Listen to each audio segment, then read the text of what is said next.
since I was born, I was like, I had this question, who I am. Who am I, what I'm doing here, what is life about? Like, when you're a child and you do all these questions, like why the sky is blue, why the rain falls, and all these kind of questions. So I never left this phase of life to doing some questions about why the things are the way they are. And this created a little bit of challenge, because some people said that I asked too many questions.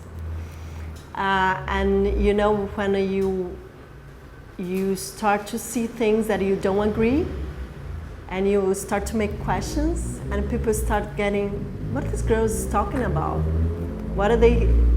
Who does she think she is? So,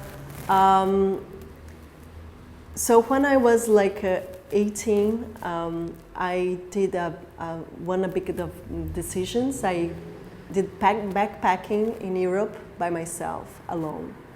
And I just met like people around 30 years old, nobody was doing this. And when I came back, I start to understand I'm very curious about life. And I was searching a small thing called happiness. I was really wanted to know where is happiness. So I travel a lot, and I love to travel. I keep traveling. And I start to see like what I'm doing with my life. So I start to do, I'm graduated in business.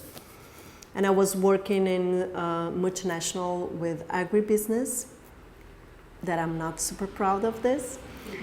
But well, we have our past. And so, and there I wasn't happy. I had a really nice job, and I was working with just director of the company, with all the Latin American, doing pricing, and I wasn't happy. And then my teacher invited me, I was doing yoga at the time, and my teacher invited me to do like a volunteer work. And of course, it wasn't a common volunteer work. It was teaching yoga for girls inside the juvenile justice system. And I say, of course I will go, because I like this kind of combination, yoga and prison.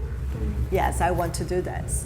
So I went there and arrived there. I remember it was like January of 2003. And I was just 20 years old. I was a girl, and I went there with all my prejudices.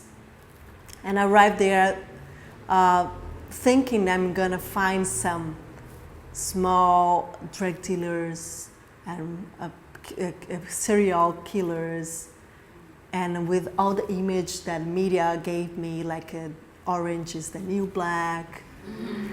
And then I arrived there, and it was shocking, because I just met girls like me, using the same hairstyle, have the same problems, like relationship problems, family problems. And then I just realized a big thing, that those girls was just girls like me. We just had different opportunities and choices in life. And somehow, those girls could close their eyes and find a peaceful place inside themselves. I knew everybody could do this. So at that moment, when I was stepping out of the prison, I realized that a different Renata was coming out. I was changed. This was life-changing for me. Since that moment, I chose to work with peace building through self-knowledge. So I understand when we know ourselves and we accept ourselves, we can do everything. Even be in a prison and dealing with all things that we did wrong, or someone said that we did wrong, we can find a peaceful place inside ourselves. So when I was there, when I stayed there, so this work that I do until now, so there's 16 years that I work there every week, every Friday. I teach yoga and self-management tools for these girls. And I always thought about what happened with these girls when they go out. And then one girl, Daniela, she contacted us saying, oh, I got in university. Can you please help me to pay the university? Because in Brazil we have free university and we have paid university. And we got a small group of people and we paid during 4 years her school to study. And she became economist, and she started to work at the shopping mall in a financial sector. And I thought, like, I want more Danielas, you know? But I was like 20 years old. I could not handle my stuff. And even I could not handle like changing the justice system in Brazil. But I wanted. So I took around 12 years to express my dream. So this is one thing that I learned. We need to dare to share our dreams. Because I took 12 years to have the courage to express, to say that loud, that I want to help to create more Danielas. I want to give opportunities for the girls when they are outside the prison. But it's a huge problem. You know, I don't know if any one of you have had the chance to go to the prison. Have you? Yes. So, yeah, doesn't matter why we went to a prison, but the thing is, going to a prison is a life-changing. And nobody's talking about women, violence, and prison. This is a topic that we don't talk about it. Like years before, decades before, we didn't talk about sex or woman pleasure. Now we can talk about this. This is like a talk about women inside prison and violence. Nobody's talking about. Nobody wants to talk about it. Nobody wants to mention this. So I took 12 years to have the courage, and also it's a little bit being crazy to talk about this and want to do something about this. So, and this was in a moment that I almost the moment that I met Farhana. So from the moment that I went to the prison until this 12 years, I was working with self-knowledge for people in transition in life.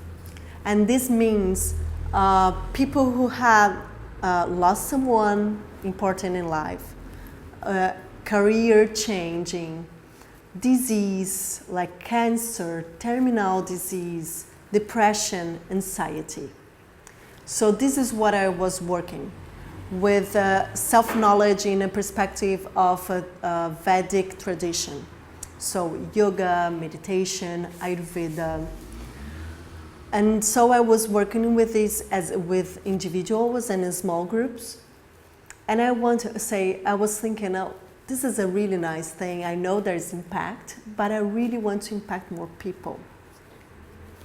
So I was having lunch with a friend, Haj, and he said to me, do you know what is social entrepreneurship?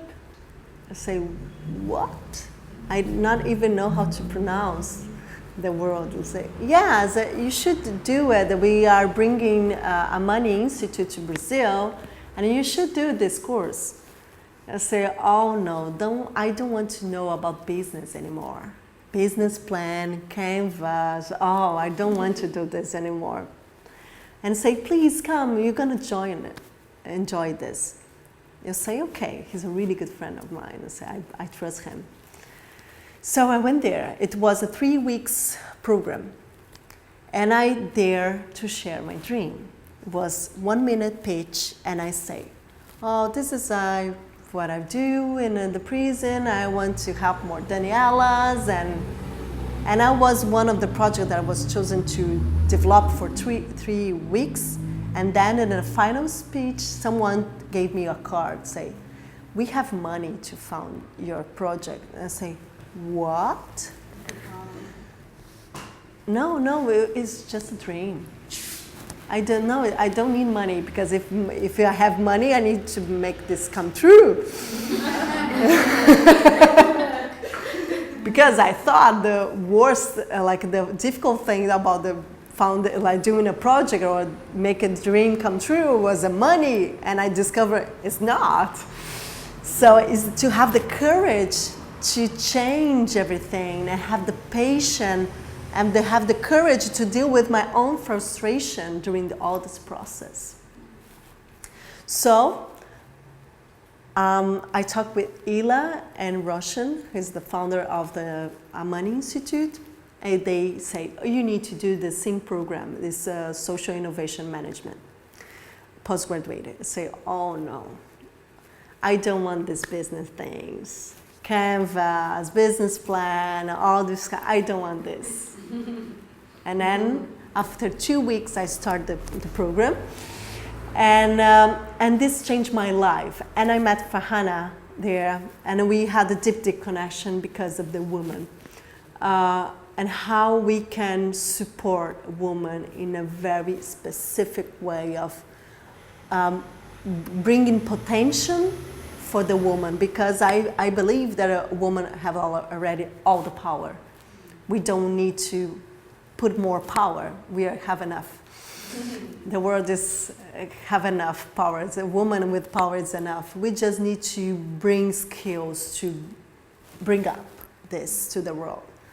So with the other fellows, I start to build what today is Instituto Mundo, Aflora Institute. So what we do is effectively give opportunities to girls inside and outside the prison, so for them make new choices in life. So we have, it was an idea, and we start to plan, and officially there is three years that Mundo Aflora exists. And what happened during my process of building Instituto Mundo Aflora, this is my dream, I learned a lot. And there is some lessons that I want to share with you. And the first lesson that I learned was knowing myself wasn't enough. I need to accept myself too, because I was changing all the time. I saw myself as a businesswoman, and then I was a yoga teacher, and then suddenly I become a social entrepreneur. And when I understand what a social entrepreneur is, I thought I've always been a social entrepreneur, because my business, Actveda, is making self-knowledge accessible for everyone for peace building. The model is every talk that I have paid, I can go to a community or inside the prison to teach them the same thing. And someone told me, oh, this is social business. And I say, oh, I have been doing this for 18 years. It's so amazing. There is tons of knowledge inside ourselves. We need just to dig and to understand and frame it. So one thing that I realized that knowing myself wasn't enough, because I knew how to manage myself. I knew who I was. I knew what I liked, what I didn't like. but a lot of things, small things, I didn't accept it. I really wanted to be like perfect. I don't know if you have this issue sometimes to be perfect, to be, everything needs to be perfect, so then I start. So, and yeah, it didn't happen to be perfect, but I started. So this is one thing that I learned. We are changing all the time. And we need to accept that we are changing all the time. And we have a limitation. And this, knowing this limitation will bring us to a next level. Because we are allowed to say, no, I cannot do it. I had enough. I will stop now. Change makers start from inside out. One thing I connect with myself is why I want to work with this. Why I want to work with justice. Why I want to work with women. Why I want to change this. So I always felt life is not that fair. And when I see some things, I cannot be quiet. And this gave me a lot of problems because I speak up. And so when I went inside the prison, I saw the girls. And they were girls like me at the time. And they did a lot of things that I did, but they were in the jail and I wasn't. So I start to understand what is a privilege is about. And I understand about what is my family structure and my education, my skin color, and my opportunities that I have to travel and everything, putting me in another situation. And this is make me think that this is not fair. This is not fair. We are all the same. And there's a small detail that opportunities brings people to totally different worlds and make some people like, oh, this is a cool person and this is a criminal. So if I smoke pot with my friend, it's cool. If I smoke pot in a community, poor community, I'm a drug dealer. So why is that? So this was burning inside me, why I want to make this change. Because I want to live in a more fair world. I want to create peace, and peace is not quiet. Peace is really changing the structure so everybody can stay there in a peaceful space inside themselves.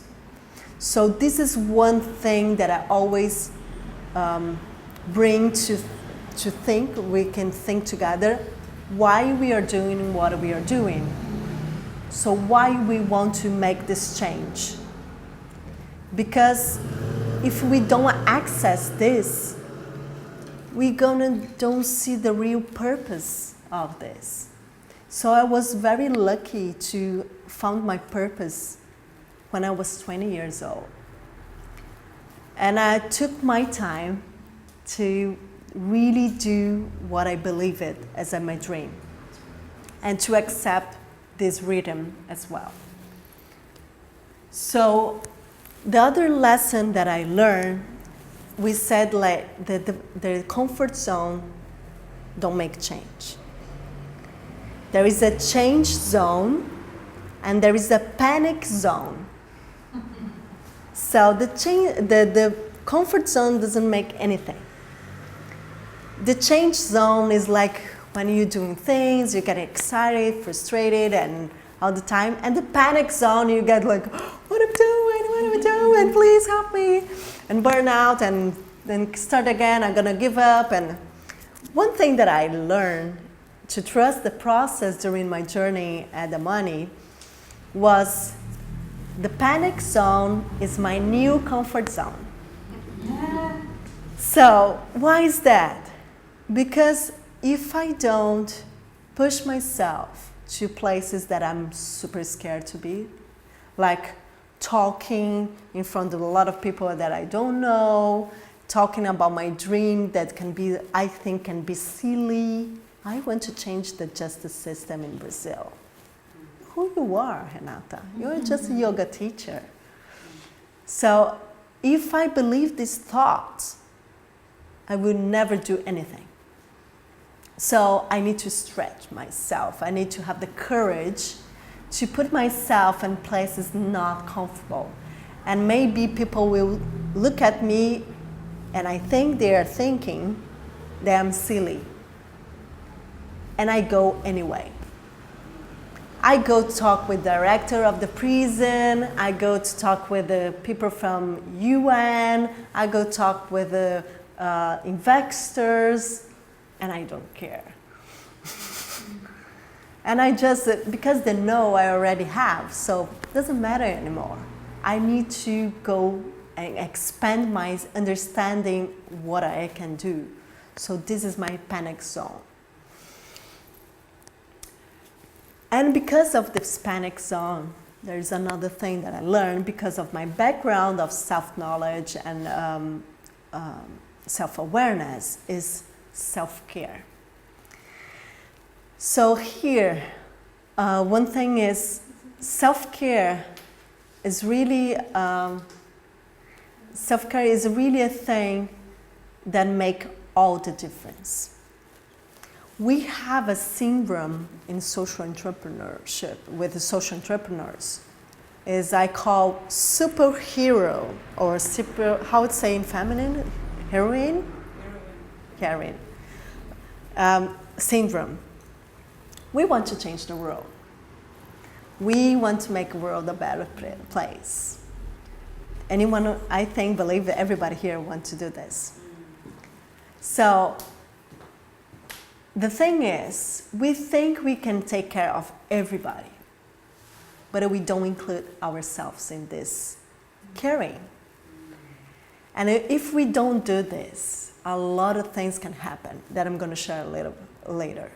But if we don't take care of ourselves with a plan, like a real plan, doing like, oh, in my personal life, my body and my mind and my spirit and my work, my career, my education, my contribution to my legacy, and also my relationships with my family, with my friends, with my partners. If I don't do a plan for this, something is gonna miss. Something is gonna fall. So we make a plan so you can stick and you take a look when things are falling apart, because it will fall apart all the time. So just come back to, there is a plan here. So I need to go there. Because we can create more empathy and we can create more dignity with ourselves. Create compassion with ourselves. And the other lesson that I learned was stop before you have a burnout. Anyone here had a burnout almost everybody, yeah. If not, it's going on with me. Yes, I'm having now. So, burnout is a symptom of superheroine syndrome. Depression, anxiety, burnout, and trauma bring us to the syndrome. And this is what was shocking for me during when I entered to the social entrepreneur sector, because a lot of women would have much more women and than men, but a lot of women have a lot of burnout, a lot of these symptoms that I was surprised how we can take care of ourselves so we can take care of others. So stop before you have a burnout and then start over again. Stop is good, like have a time off. Because it's easy when you work with things you don't care. You say, oh, you stick to the time. It's like from 8 to 5, and it's okay. I have a 2 hours lunch, and it's okay. But when you're passionate about what you do, you never stop thinking about making connections and think, oh, I want to bring this to Brazil, and I never stopped.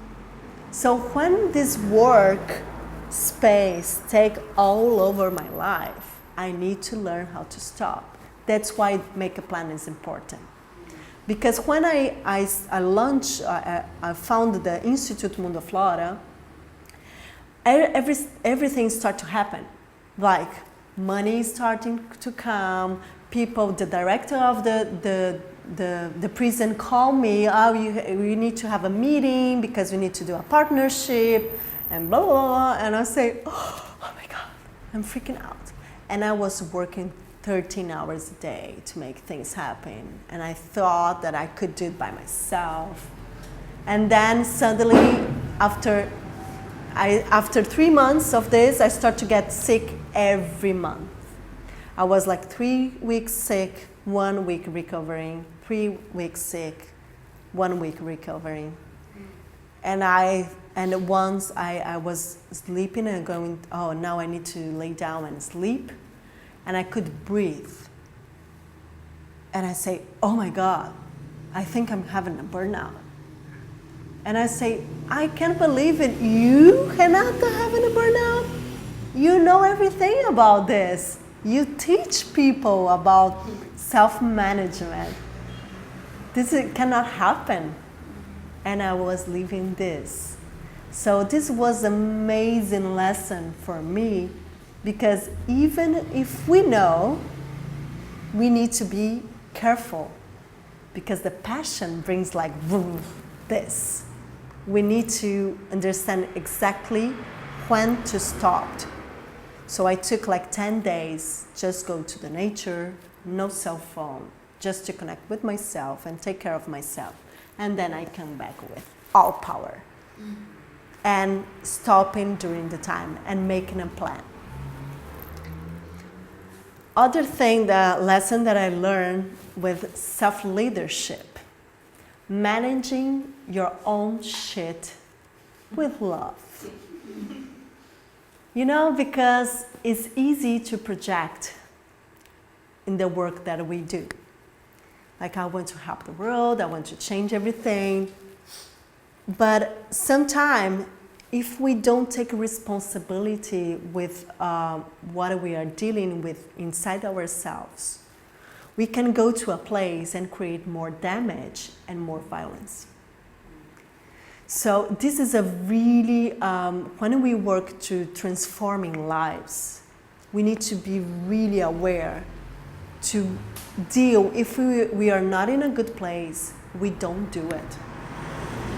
Otherwise, we will create damage. We will create violence. And this is not what this is not what I want. So when I'm not in a good place, I don't do it. And I say, sorry, but I can't. And bringing limits is really important. Because when I was married and I was getting a lot of challenges in my marriage, and I got divorced. And it was devastating. Because it was a lot of manipulation, and there was a lot of violence. And I took it was abusive relationship, and I took a while to understand that I was in one of abusive relationship. And it damaged my self-esteem, my emotion, and everything. Then I took like 20 days off before it started to come back with the small things. Because I didn't feel that I could support anyone with this hole inside myself. So was it the time that I need to ask support? Are you laughing? Yeah, okay. Yeah. We need to know.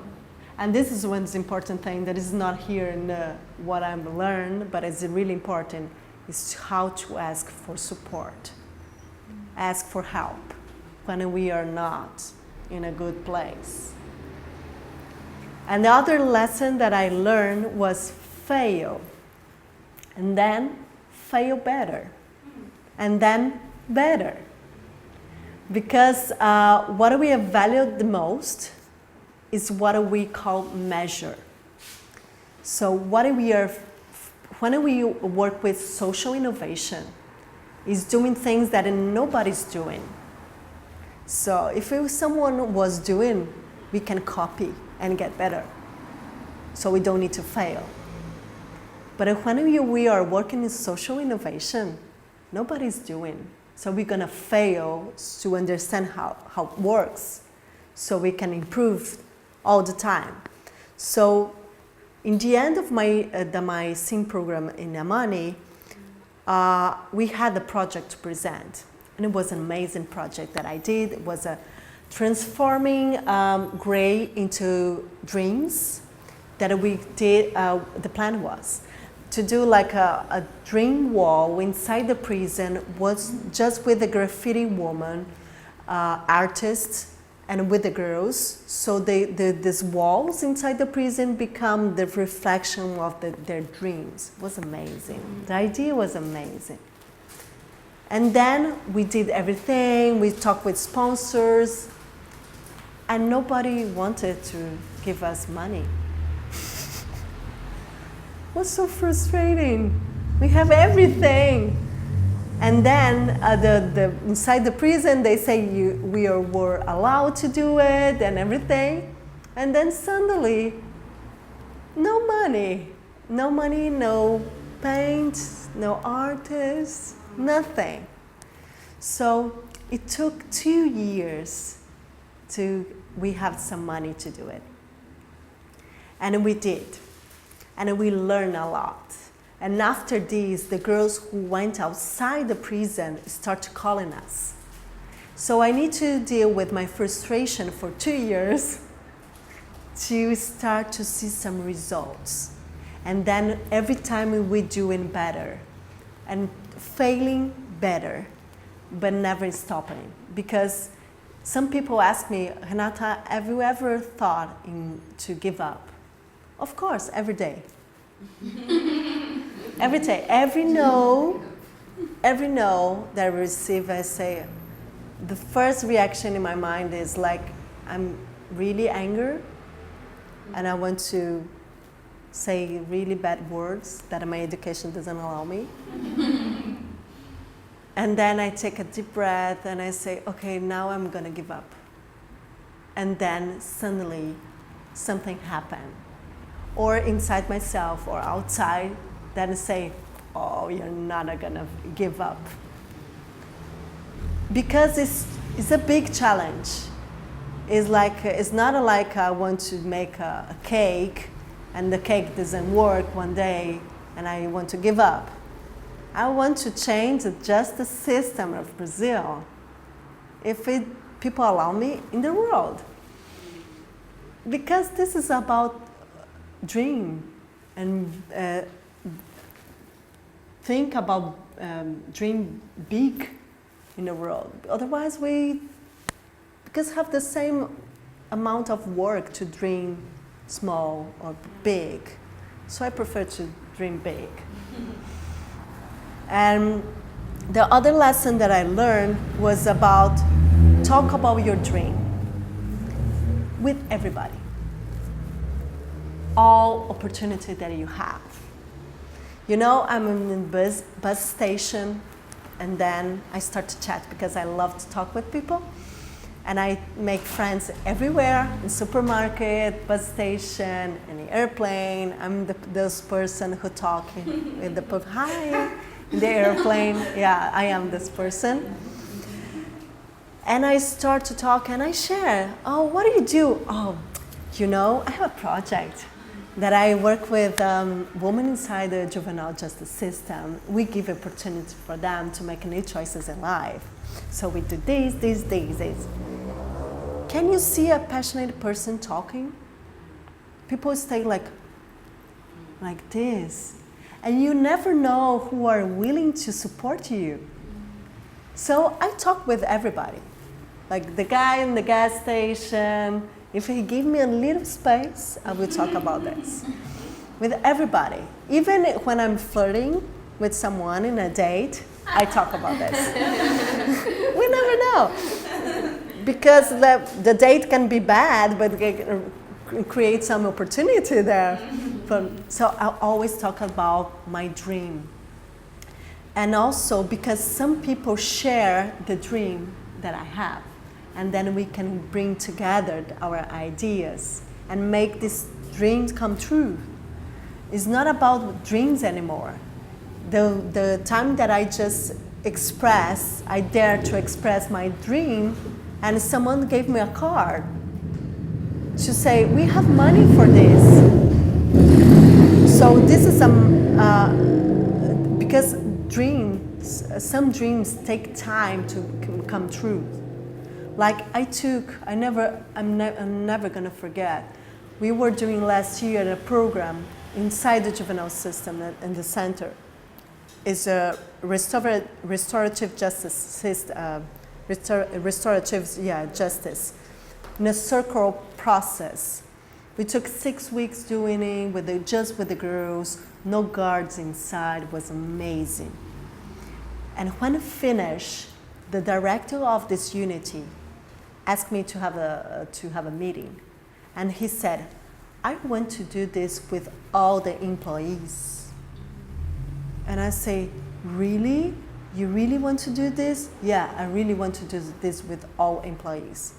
And then before I started the last circle, and then I came to the circle and I say, and we do a check-in.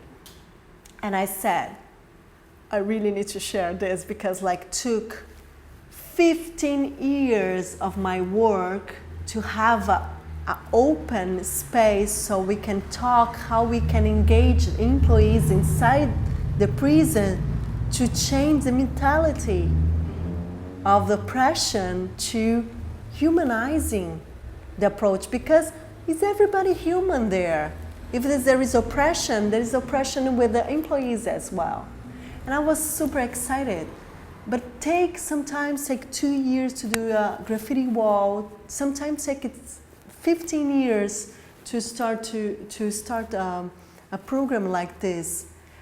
And sometimes take 12 years to share the dream.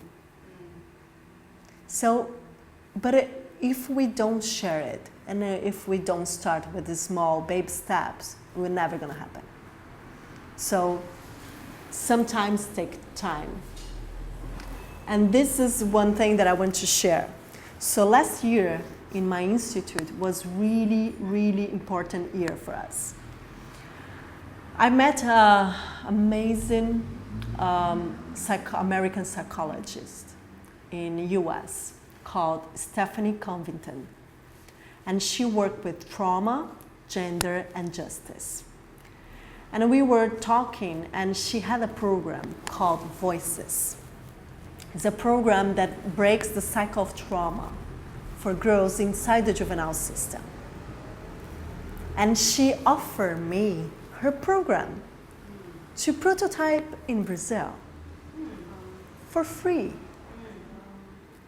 And I say, yes, I want. Yes, of course I want this. And she say, by the way, I'm going to Brazil in October for vacation. If you want to, I can talk with some people. I can do a talk. And I say, of course I want this. So I talk with my board and say, yeah, let's buy her ticket she was already in Brazil, but just from another city to São Paulo, and we can arrange some snacks and pay her some accommodation, and it will be not expensive. Let's do it. Yeah, let's do it. And I thought, let's do this for around 30 people. It's enough already.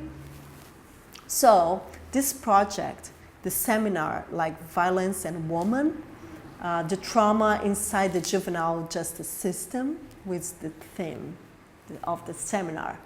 Nobody ever talked about this in Brazil. So I was, okay, 30 people was good enough. So I called this project Alexander the Greater. Because was a start with a small 30 people around this, and then some people got involved, and we start to talk with the stakeholders, and all the public ministry gave a space to do it, and it was a space for 300 people. And I say, how are we gonna feel with the 300 people about this topic? And I say, everything is flowing, so something's gonna happen. We need a translation. So I talk with people about my dream. I went to do a seminar talking about trauma and gender and just the system. And then a friend of mine said, I know someone from the US Embassy. And I say, can you contact us? And I say, of course. And they was our sponsor to translate the talk. I say, wow, nice. Things getting better. So I invite a friend to do like after a discussion, after her talk, a discussion of the Brazil scenario. So I say, we should invite some people to talk about it.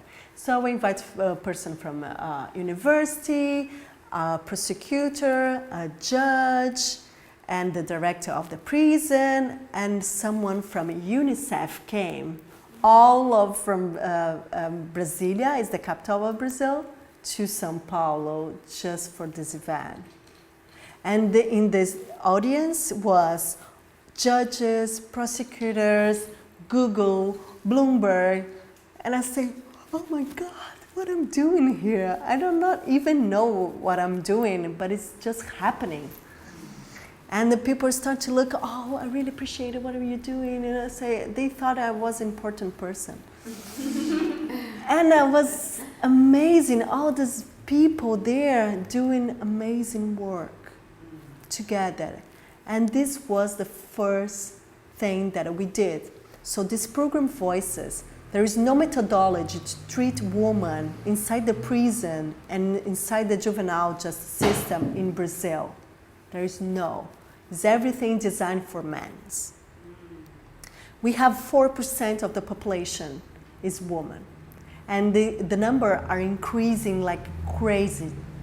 Like for the past 16 years, the numbers of the women inside the prison increased 700% because of drug trafficking. So we did this, nobody talked before about this. So we are bringing the first methodology for Brazil to treat women inside the prison. So the first step was the seminar. The second step that we're going to do this year is the prototype this program, Voices program. We are translating, and now we're going to prototype. And the third step is to capacitate, train people to apply this methodology inside the juvenile system and the prison system. So to change the way we treat women inside the juvenile system, because we want to change the question, what is wrong with her, to what happened to her. Because the cycle of trauma is all about some vulnerability, high risk, and criminal areas, and abusive relationship. So they get into a trauma, and then after this, start self-harm, depression, addiction, anxiety, tons of things. And then after this, start harm with others. And this is what the violence cycle, the trauma and the cycle of the violence. So this is what happened. And this year also is really important because we are launching, we did like a partnership with Google. So we start to do some structures to the Institute. So in 2.5 years that we are live as an institute, everything starts to change, be more professional now. So in the beginning, it wasn't at all. And the last lesson that I learned during this process was to be grateful. I know it's very common to say I'm super grateful and everything, but why I'm bringing this lesson, why this was important for me, because to arrive here in Cape Town, there was 1,000 people that support me, directly or indirectly. So to make my institute what it is today in 2.5 years, I had support with all my family, with all my friends. Some people just say, you need to know this person, and they contact me. And this person contact me to another person who brought me money. And all these small and big connections make what it is now, what I am now, and what my institute is now. So I had the name of every single person who support me.